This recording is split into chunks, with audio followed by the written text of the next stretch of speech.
Assalamualaikum warahmatullahi wabarakatuh. Perkenalkan, nama saya Nikita Dinda Azizah dari 11 IPS 3 nomor absen 17.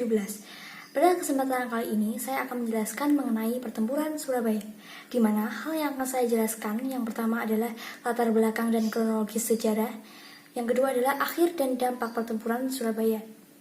Pertama, latar belakang dan kronologis sejarah pertempuran Surabaya.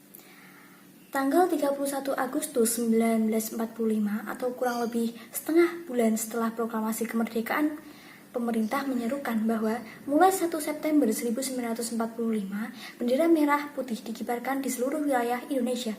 Oleh karena itu, para pemuda dan pejuang di Surabaya menurunkan dan merobek warna biru dalam triwarna bendera Belanda yang dikibarkan di Hotel Yamato pada tanggal 19 September 1945.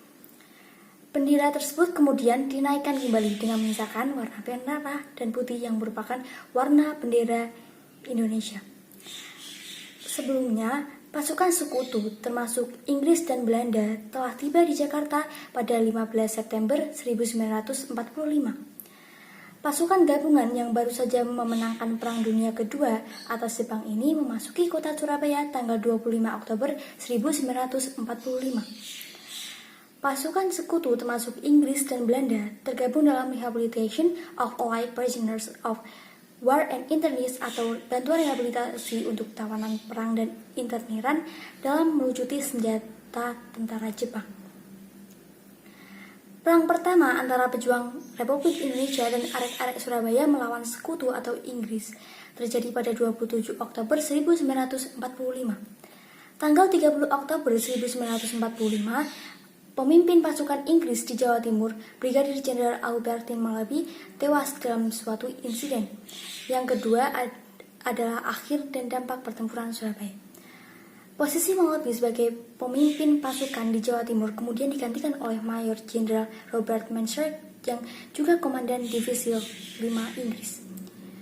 Mujanto dalam Indonesia abad ke-20 1998 menuliskan, tanggal 9 November 1945, Mayor Jenderal Robert Menchett mengeluarkan ultimatum kepada rakyat Surabaya yang isinya antara lain, pertama, seluruh pemimpin Indonesia di Surabaya harus melaporkan diri. Kedua, seluruh senjata yang dimiliki pihak Indonesia di Surabaya harus diserahkan kepada Inggris. Ketiga, para pemimpin Indonesia di Surabaya harus bersedia menandatangani pernyataan menyerah tanpa syarat. Namun, para pemimpin perjuangan, arek-arek Surabaya, dan segenap rakyat tidak mengindahkan ancaman Inggris. Maka terjadilah pertempuran besar di Surabaya pada 10 November 1945.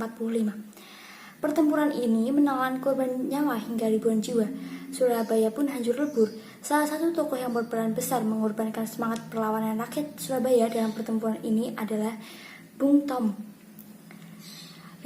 Rick dalam A History of Modern Indonesia tahun 1993 mencatat dampak dari peristiwa bersejarah ini menewaskan setidaknya 6.000 atau 16.000 orang dari pihak Indonesia. Sedangkan korban tewas dari pasukan sekutu kira-kira sejumlah 600 sampai 2.000 orang.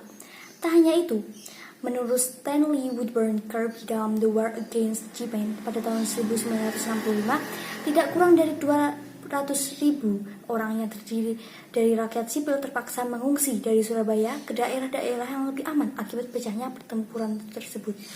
Pertempuran Surabaya juga telah menggerakkan perlawanan rakyat di seluruh Indonesia untuk melakukan perlawanan. Setahun setelah peristiwa itu, yakni pada 10 November 1946, Presiden Soekarno menetapkan bahwa setiap tanggal 10 November diperingati sebagai Hari Pahlawan Nasional. Sekian dari saya, terima kasih. Wassalamualaikum warahmatullahi wabarakatuh.